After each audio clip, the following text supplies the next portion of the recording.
You know, what I said to him going into the fourth, you know, he was frustrated because he wasn't making shots that he's accustomed to making. And I said, don't allow your offense to dictate your game. You know, find a way to get your defense into the game and then build off of that. And obviously for him to go out there and get 37, 10, and 5 and score 23 in the fourth quarter was just a tremendous boost for us. And I challenged our guys to start the fourth. This has to be our best fourth quarter defense. And we started off 20-5 and built a great lead. The crowd was phenomenal. Huge shout out to our fans for continuing to make Ball Arena just a hell of a home court advantage. We really appreciate that. But, you know, this was a war. You know, both these games, man, they feel like they're 5 hours long. You know, we won the rebounding battle once again. And a lot of guys stepped up and made big plays. And, you know, Joker, for those that don't know him, you know, he's got 13 playoff triple doubles now. It's just incredible what he continues to do on a nightly basis on the biggest stage in the world. And I thought Bruce Brown off the bench was outstanding as well. Give Michael Porter credit, 16 and 7, made some big shots when they, you know, that 10-0 run in that third quarter was a big 10-0 run. Kind of got us back into the game and gave us some momentum and brought that crowd back in. So we did what we were supposed to do. You know, we protected our home court, and now we have to go to L.A. with a very businessman-like mindset.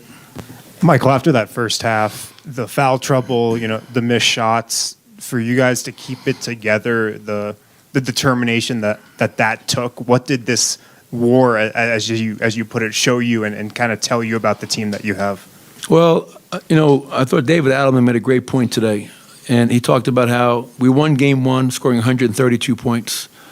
And you go back to game two against Phoenix, we won that game scoring 97. In the playoffs, you're going to have to find a way to win different types of games. This wasn't the shootout that game one was. And when you're not making shots, Harrison, as you know, that's where it's imperative for you to get stops. And the one thing we did a poor job of in the first half was fouling. They lived at the foul line. I think they had 16 free throw attempts to go along with 10 points off our 7 turnovers. But overall, I thought our defense was excellent throughout. And it's going to need to be even that much better to go and try to win a game in L.A. for game 3. Hey, Michael, after seeing Jamal miss more than a year, what's it like seeing him have a postseason like this? No, it's so rewarding. You know, I mean, it's this is not just coach and player. You know, that's a foul right there. I called it. I got it. Might be a flagrant. Might be a flagrant. We're going to send it in for review. You know, but like I love Jamal Murray. You know, this is not just like I'm coaching him. We've been together for 7 years and been through a lot of ups and downs. And to see him back playing at the level he's playing at, the first thought for me is just tremendous pride and just so happy for him. Because I saw the dark days coming back from the ACL. So for him to be here playing at the level that he's playing at is just, you know, I'm just so happy for the man, the young man, and he needs to continue to do that. You know, obviously our goal is not done. We have to win this series, and you know, our goal is to win a championship, and he's going to be a big part of that. Michael, for all the talk about Jamal's offense, he had 4 steals tonight, and I think the last one was a lob that he batted Big away. Play, yeah. Leads to the Michael Porter Jr. 3 that puts you up 12. How impressive is it to you that even when he's off to a slow start offensively, that he still appears to be engaged on the defensive end? Well, he was one of our defensive players of the game, to your point, Vinny. 10 boards. He had 13 contested shots tonight. He had 4 steals. But that's what you have to do. Like, there are going to be nights or quarters for Jamal. It could be a quarter, it could be a half, it could be 3 quarters where your shot's not going. But in the playoffs, you can't be a specialist. Specialists don't play in the playoffs. You got to find a way to impact the game. And he did that tonight. And he understands that. And, you know, we all know one thing about Jamal, man. Like, he just has to see one go in.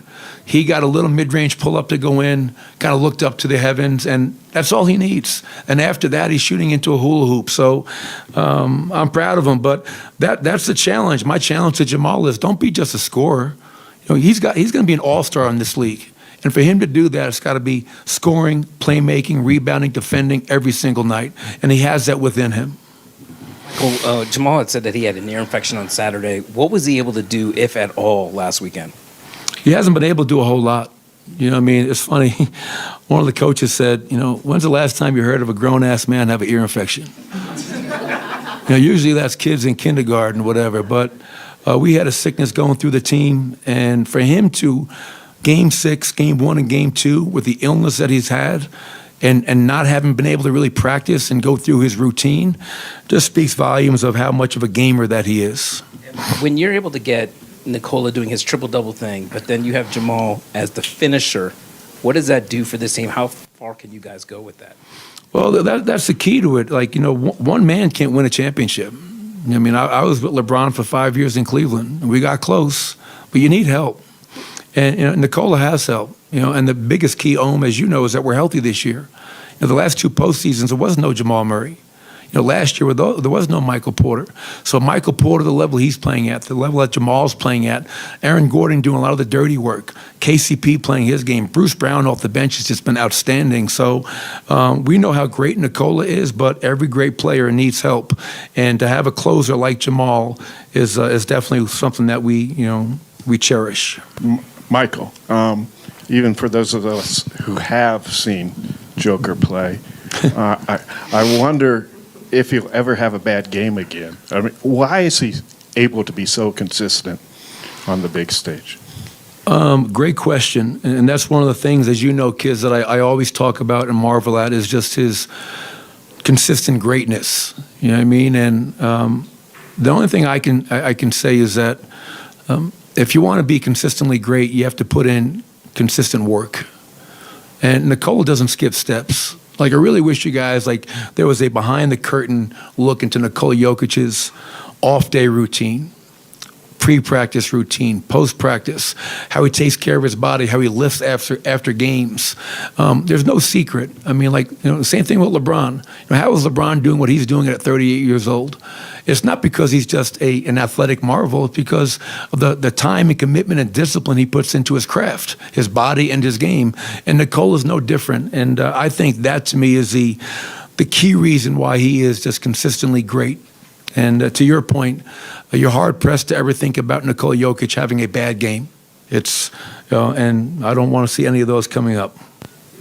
You're a bit feisty yourself. No, I'm not. I'm a lover, not a fighter, man. Do you think this team's feeding off, it's old school maybe, but a cliche, a chip on the shoulder or not? No, I hope so. Yeah, I hope so. It's whatever we can use for motivation. You know what I mean? And I think a lot of our guys, to be honest, they may not admit this or not. You win game one of the playoffs, and all everybody talked about was the Lakers. Let's be honest. That was a national narrative was, hey, the Lakers are fine. They're down 1-0, but they figured something out. No one talked about Nikola just had a historic performance. He's got 13 triple-doubles now, third all time. What he's doing is just incredible, but the narrative wasn't about the Nuggets. The narrative wasn't about Nikola. The narrative is about the Lakers and their adjustments. So, you put that in your pipe, you smoke it, and you come back, and you know what? We're going to go up 2-0. Do you think that narrative changes tonight? Well, I don't care if it does. You know what I mean? Because we know our narrative in that locker room. We know that we're not done. We haven't done anything yet. All right, you got to win a game on the other team's home court if you really want to do something in the series. And we know how great that team is, especially on their home court. So we're not celebrating. This is not cause for celebration. This is a cause to continue to dig deep and find ways to be better. 42 minutes for Nikola and Jamal, and thinking of the intensity of the game. And we know it's Western Conference Finals, but in the following games, is there anything we expect to see in terms of minutes they play? Yeah, maybe 44. No, whatever the game takes. Tonight I did something that I haven't done in the playoffs. To start the fourth quarter, I kept Nikola in. And the reason I did that was to start that second quarter, I think it was a 10-0 run for the Lakers, and had Nikola and Jamal on the bench at the same time, and that was a mistake. We can't do that. But with long TV timeouts, these national TV games, Nikola's like Secretariat, man. That guy can run for days. Coach, this group hasn't been on the road in the Western Conference Finals. It was during the bubble, so that was kind of different. What's the message now as they go into a hostile environment in the conference finals atmosphere? The same as it was against Minnesota, the same as it was against Phoenix. We're not celebrating. We haven't done anything. We're not satisfied. Our mindset is we're going to win game 3. We're not trying to worry about game 4 yet. Take it one game at a time. And, we know that we're going to have to go into a hostile environment, as you mentioned. And to do that, we got to stay together. We can't beat ourselves, and our defense has to travel. If our defense travels, we'll give ourselves a chance. Thank you, everybody.